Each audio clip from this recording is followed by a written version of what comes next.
Whether we are there or not, ITSP Magazine still gets the best stories. Plenty of conferences and events spark our curiosity and allow us to start conversations with some of the world's brightest minds. In person or virtually, Sean Martin and Marco Ciappelli go on location and sit down with them at the intersection of technology, cybersecurity, and society. Together, we discover what the synergy of these three elements means for the future of humanity.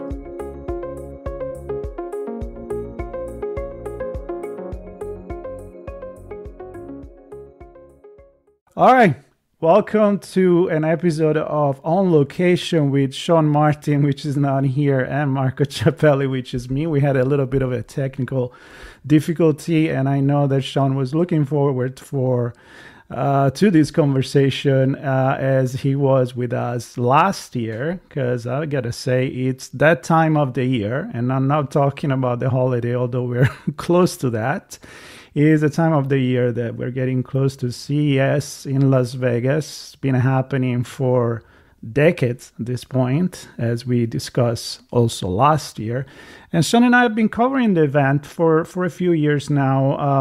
In particular, it's not much about cybersecurity like other conferences that we cover, but you can't, and I'm sure we'll touch on this, Brian, you cannot talk about technology without talking about security.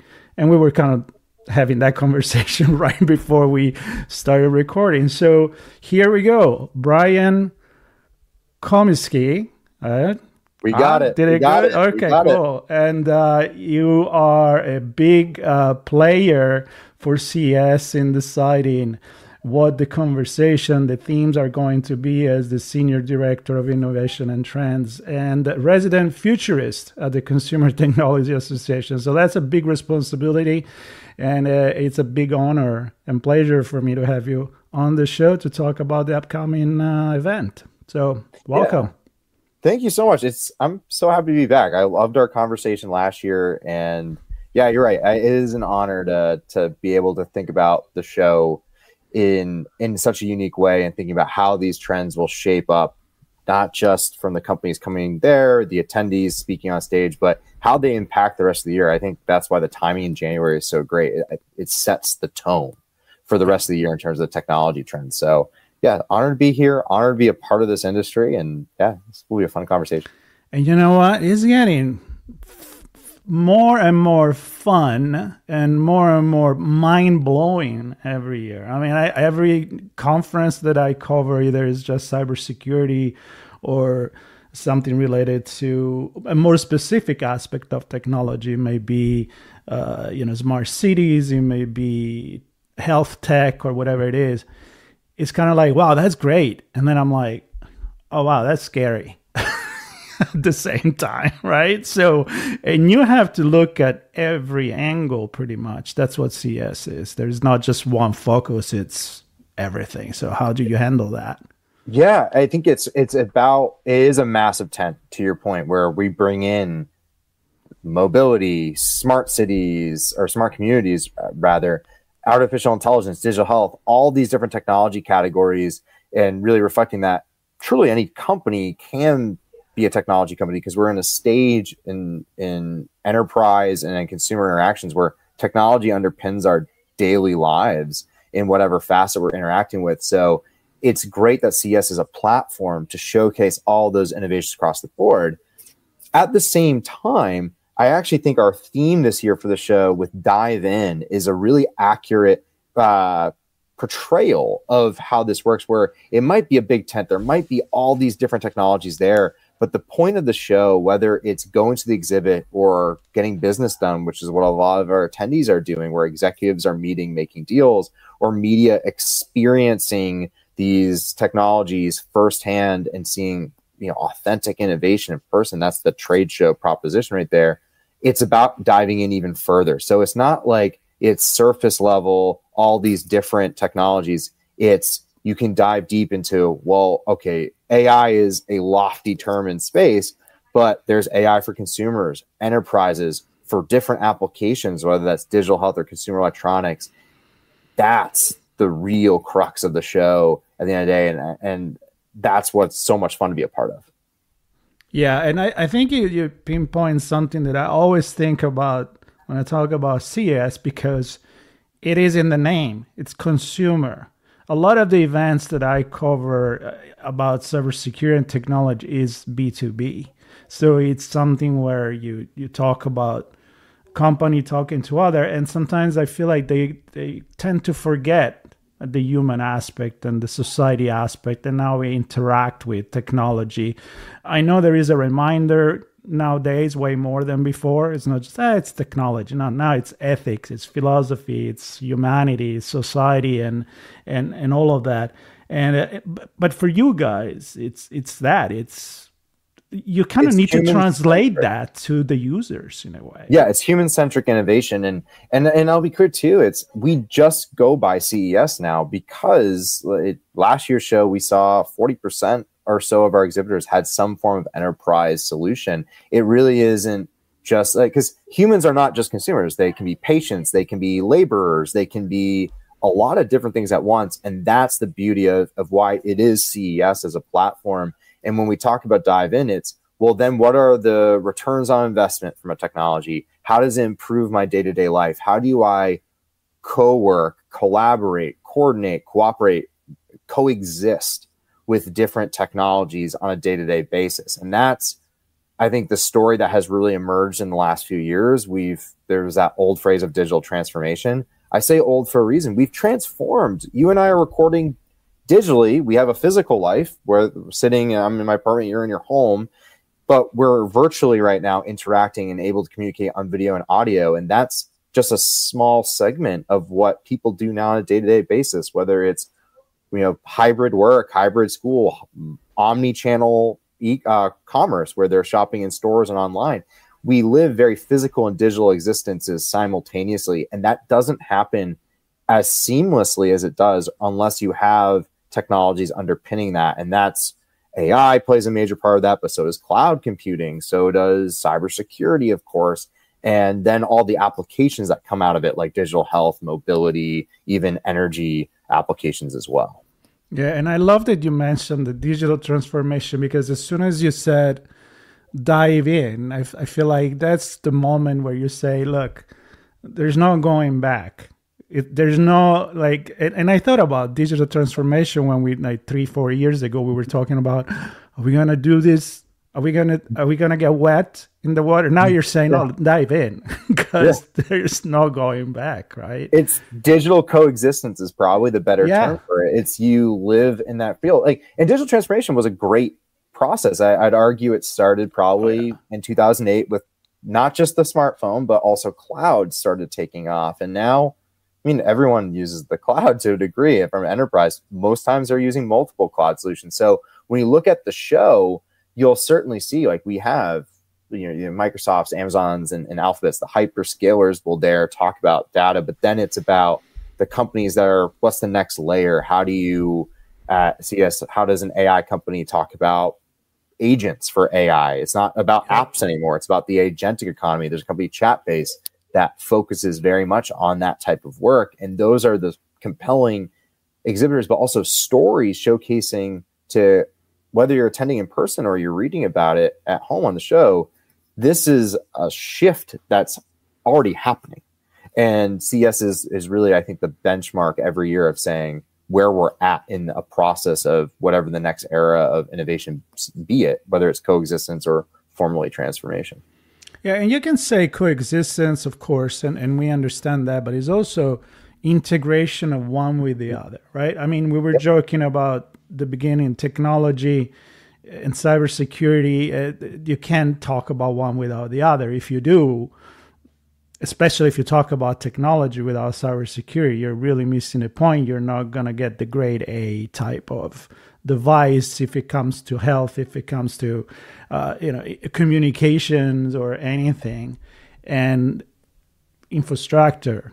Government. You guys have space. You have so much, and I feel like now it's you have to divide it in certain area because you have, but you can't think about one without the other. So tell me about how you approach CES, this angle. Yeah, certainly. And you're right. It's convergence in a lot of ways. It's how do technologies converge and meet and to explore. And I think a really good example of this story in action is in previous show years, if people have gone, you usually would find digital health exhibitors at our Las Vegas Convention Center campus over in North Hall. They'd be there showcasing great innovation. This year, they're actually going to be on our Venetian campus because CES has around 2.5 million net square feet. It's a massive space. The reason we do in Vegas is because they have the physical infrastructure to support all the exhibit space and then the hotels for all the attendees. Digital health is moving to the Venetian campus alongside smart home, food tech, accessibility, lifestyle tech, smart home, all of it really reflecting that if you think about all those technologies in particular, a lot of them are taking on, and intentionally by the part of them getting better is that they are getting more intelligent. They are understanding the data that the user is providing. And then it's about how does that data converge across these different ecosystems. So good example is a lot of people wear wearables, and where they get, originally it was just steps and it was maybe calories by what food I'm logging. Now it's my wearable can also connect to my smart home device, whether it's like a temperature management solution for my smart thermostat or maybe a smart mirror. There's a company, Barracuda, their smart mirrors can help detect for like your mood. And there's a mental wellness component. That's a reflection of these technologies are all converging together to get smarter at communicating your data so that you really start to get that personalized imprint of, well, how do I live healthier, better, and longer? It's a longevity story. And so when you talk about how you build technologies or where they exhibit next to each other, there's a thematic sort of presence. So when I look at the Venetian campus, in my mind, it goes, oh, it's the story of longevity or tomorrow's living. And it's not just about digital health devices. It's also about how they interact with your home and how they interact with even your fitness and wearables. And so there's a remarkable convergence that you see physically occurring on the show floor, but it's reflective of what's going on in that technology, because you can add all the AI you want to these devices, but data is the language through which AI communicates it. Chips are brains, and the data behind it is the language it uses. The data has to get organized and structured in such a way that it moves seamlessly through these ecosystem environments. And that's the part where a lot of the device manufacturers, a lot of the solutions makers, they're thinking through that. And then there's even companies that Tuya is going to be on the show floor. They're building an AI platform that just coordinates all your smart home devices. Especially because you think so many are made by either Google, Amazon, Samsung. How do I coordinate all of those? You either standardize it, manufacturers, and CTA has done a lot of great work here to help create some of the standards around building device. But another approach is, well, maybe I innovate and create a software layer that communicates all of these devices together. So that's the other beauty of CES as a platform, is you see all the different pathways to innovate and improve lives. Yeah, I like it because it's not just a display, but it's an active connector, and an idea and company get to talk to each other, see what the next new product is, either brought by the big company or from the startup that maybe will get acquired because they have such a great idea, or maybe will be that great on his own. But I think the point of, I'm a Mac guy, always been. And so Mac environment. I didn't even think about putting Google in my house, but it's not because I think Google is not good. It's because I wanted to work together with other things, right? So that idea of, do we need to be exclusive and just mono brand in a way, or can we get the best out of everything that really works for us? So that's a great point. Those are all the types of discussions that certainly occur on the floor. And like I mentioned at the top, CES is where business gets done. The average exec at the show has about 29 meetings in the course of the 4 days of the show.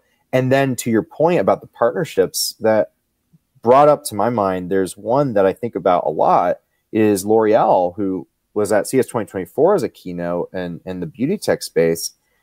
Large brand, right? This is a massive conglomerate in that space. There's a 3D printing company that we have the show this year on the floor. They're both going to be at the show. One of L'Oreal, I think, in a meeting room, and Prinker is a 3D printing company out of Korea. they focus on, originally it was more temporary tattoos, printing, which I find really cool. Someone who enjoys tattoo art. But they partnered with L'Oreal on their new custom brow designs, because Prinker has this 3D printing expertise. L'Oreal has a pretty good XR, augmented reality, virtualization technology. And these are two companies from different countries, different sizes, finding a partnership to say, we can make a pretty good technology or product here. And I think that's encapsulates in my mind when I think about, well, what do I look forward to at CES? As attendee, it's what's that story after that comes out of people meeting? And that's a tale as old as time. I'm a gamer. In the 1990s, the Diablo franchise doesn't happen for Blizzard unless they meet at our old CES Chicago show. Like that's one of my favorite parts of the show. Yeah, for sure. And so your job is, I remember last year we were talking about how, you have to literally, I mean, it's in your title, futurist, which is a really cool title and a big responsibility, because, it's easy to fuck it up. It's like, I think it's going to go there. But I remember you were telling me that, of course, there is a large team that work with you, a lot of research, a lot of inputs, and then together a lot of experience that you have from the prior year. But technology moves so fast now, right? I mean, 3 years ago, you could tell me about generative AI. I just saw the update last night that I can use the camera now in beta version of ChatGPT, and it blew my mind. It's like, this is Star Trek, but even more. So this fast pace of advancement, and every day there is a news. I mean, doesn't it make your job so much harder or more exciting? I mean, how do you feel about that, you and the team? It makes it fun and exciting. I guess for me, it's the personal side is like, I don't like doing the same over and over again. I think that's what draws a lot of people to the space. I think people forget how creative technology is at times, and then I'm very lucky to work in our research department at CTA, and then also even outside of our departments, just our staff is brilliant here. And I always say I work with some of the smartest people I've ever worked with in my life, and part of it is just always keeping track of, like, for us, like when we look at the research approaches, we do primary research, so we're getting sentiment, we're getting understandings of how consumers perceive technology. We do a lot of secondary desk research, though, around companies and in terms of what they're doing for the latest innovations. I oversee a partnership we do with NASDAQ on thematic stock indexes. Those are long-term investments when the indexes get licensed out for funds. So you have to think in the long term about technology and future-proof something that you're building. And I think that's some of our best, because you're doing market share research, you're doing patent research. And at the end of the day, innovation follows just two paths that, like, if you want to boil it down to something very simple, is innovation is either evolutionary or revolutionary. Revolutionary, that's the hard one to predict. That's those leaps overnight that happen that make something, a new field, feel like it's real for the first time. A great example is, you have, I think at the end of 2022, you get nuclear fusion ignition is repeated for the first time by the Department of Energy. Since then, there has been a 300% workforce increase in nuclear fusion private sector. Right. And now you have Amazon, OpenAI, and Google and others talking about investing in nuclear for a lot of their AI and the power demands that are there. And traditional fission works, but fusion now seems like a reality. That's revolutionary. Yeah. The part that we track really closely is the other one, evolutionary. That means iterative. And so it's trying to understand how a product or a device will change over time and really grow and build out. What's the next feature? And a good example at CES is actually in television. When we look at a TV, we usually will say it's a great entertainment device. It still is, always will be. At the last show in CES 2024, it was about, we're adding AI chips on board. That's on-device AI. What you have to think about in my role and in others on my team is, when you put AI, what does that do with these latest generations for the TV? What does the TV become as a result? So what's the next step? Sure, it's better visuals and better audio. But then with processors on board, and you see this already happening with Prime. You can pause a episode on Prime Video and you get the IMDb information of who's an actor in the scene. The logical next step is I can get more information. What's that information? I pause a scene and I really like what the character is wearing in a scene. Well, now the AI processor on board lets me see and look at what the shopping brand is. And then the power and processing potential lets me maybe even buy directly while watching the show. So I can look like my favorite character. That's the type of advancement. That's evolutionary. We're building step by step in process by adding better camera features. It's not just about biometric authentication of I need to do a software update on my TV. It's also that camera can be repurposed with thermal imaging to do telehealth appointments. Displace, who has been at CES many times, that's the things that they're focusing on. The TV becomes something more than entertainment. It becomes the smart home command center. And so that's the type of stuff that there's always going to be surprises, but you have to think out of the box of an announcement a company makes. They're playing the long game. They're not playing to just, this is one use case we're going to do. What's the third order use case for this in the future? Yeah. I remember the time where we will buy a software and I would be thinking, and I'm in the 90s, right? And you would be like, yeah, they're selling me 3.0. I know they already know what is going to be 7.0. They're just, it's not ready maybe, or maybe it's a marketing operation, whatever it is. But here now, what you're describing, it's funny because sometimes I read the news and I think, oh yeah, that's totally feasible. I didn't think about it, but now that I know, I know that there is the technology out there to do that, and that's right. It's the long run, but also hard to predict exactly what that is going to be. Like I was reading and having chats about how hundreds of years ago you could easily predict that what would be in the next 100 years. Yeah, maybe an evolution of, I don't know, the weapons or the way that we cultivate and, maybe improvement, right? Like you said, evolution, small step. Now, honestly, can you predict what is going to be 50 years or 30 years from now? Like, I'm imagining robots are going to do crazy stuff. You are right. You're thinking in that way with robotics. That's what I was talking about this. I've been talking about this all week about robotics, actually. Like AI is the infrastructure that allows robots to go from input A, output B, right? Simple, like rinse and repeat, which is great. That's what robots are designed to do initially. But what allows them to maybe go from input A to outputs B through infinity is having AI learning. That's certainly one. And that's I think the reason that people focus so much on AI too is, and there's a lot of use cases that are happening today. And that's what I'm excited about the show being about, showcasing digital twin technology that helps factory design today, or drug discovery that's already happening today. These sort of solutions occur now, but what does AI set and build the pathway to the future for? That infrastructure of data processing speed allows for simulation. What does simulation, if you create an AI ecosystem on a cloud environment, do? It lets you test for quantum computing, even if you do not have a quantum computer. So if you ask, like, what a lot of people expect is 2020s will be defined probably by AI in many ways, maybe GLP-1s on the biopharmaceutical side as things that rapidly transform ecosystems. AI paves the way for the 2030s, which is about quantum. At the end of the day, is how do you get to that process speed, which has implications for security, how we communicate, how we use sensors. And I say quantum intentionally, not quantum computing, because there are many quantum technologies. Quantum sensing already exists to a degree. Bosch, who's at the CES, has showcased that some of the quantum sensors that they're using today for more precise measurements of heat and other pressure systems.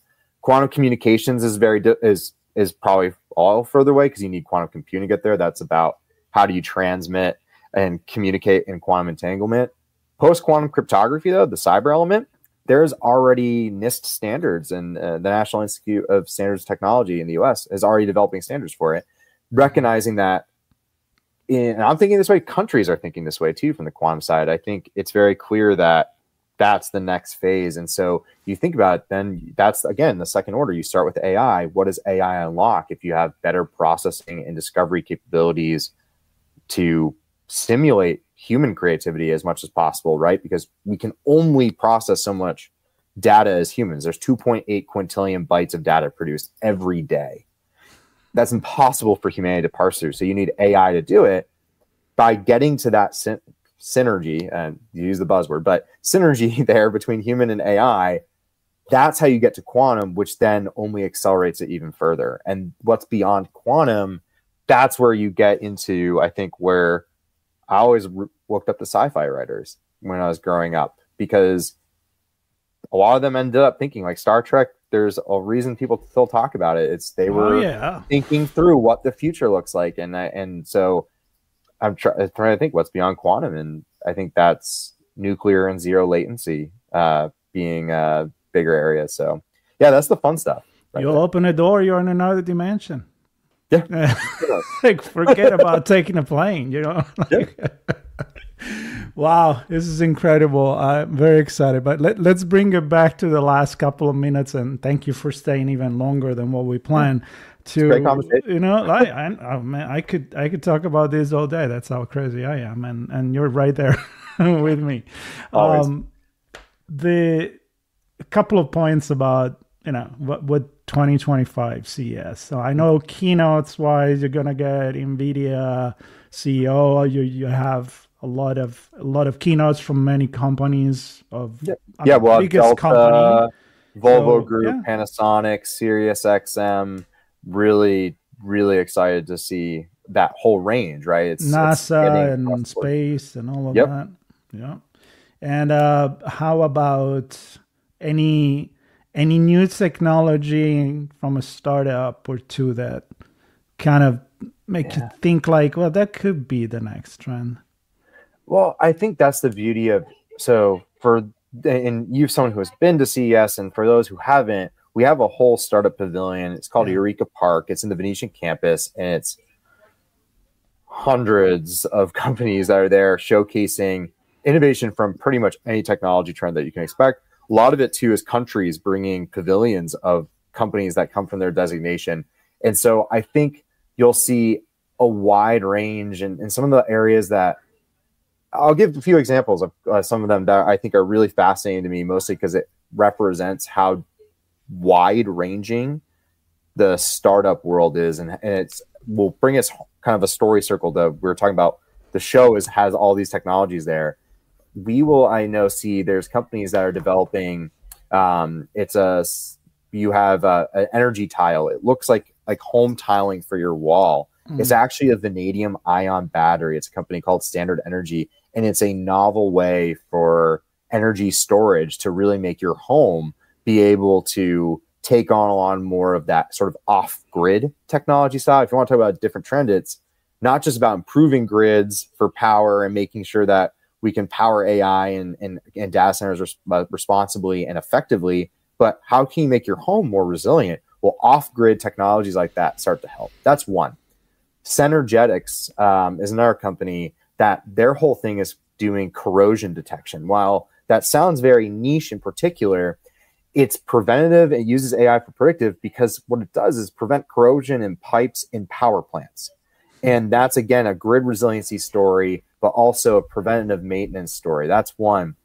Another good one, too, is you start to see companies like Glidance. I think one of the most important parts of CES is the design. That design should be made for everyone. Innovation should happen for all. And I only learned this the other day.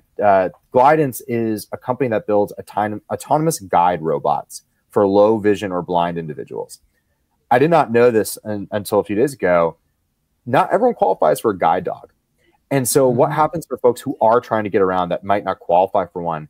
This is a company that is taking autonomous vehicle technology, miniaturizing it to a robot that is called Guide, that can bring and serve in that role. That's building for more people. And it just showcases that innovation from vehicle tech, which you'll see so much of at CES, can be actually distilled to the individual level for vision or blind individuals. And I think that's, if you ask me, that's why I do what I do. That's what gets me up in the morning, is these are the type of innovations. How does it help people?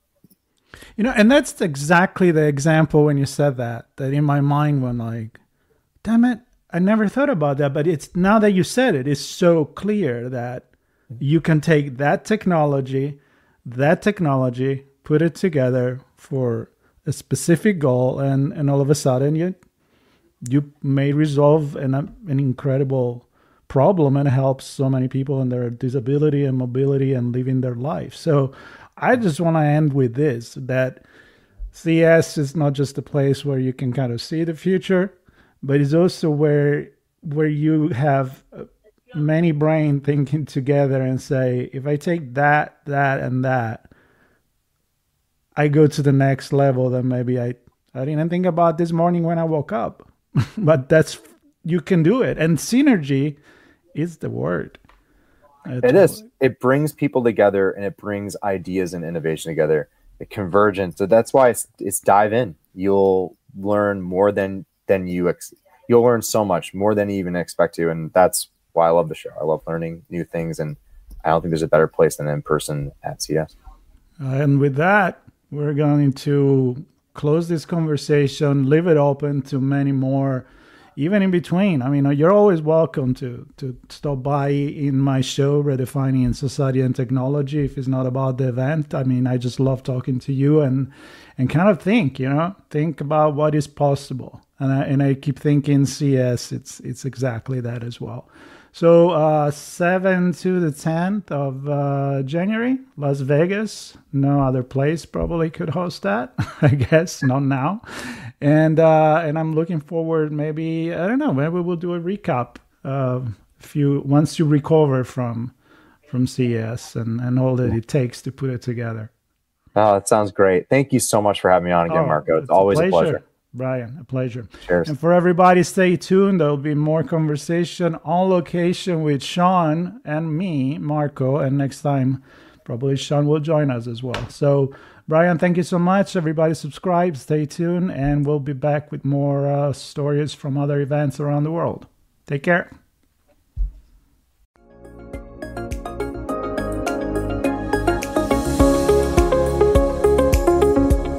We hope you enjoyed this episode of Sean and Marco's On Location event coverage conversations. Please take a moment to give the show a good rating and leave a comment. Remember to share this podcast with your friends, family, and colleagues. Come back for more conversations and follow Sean Martin and Marco Ciappelli as they continue their journey toward redefining cybersecurity and society.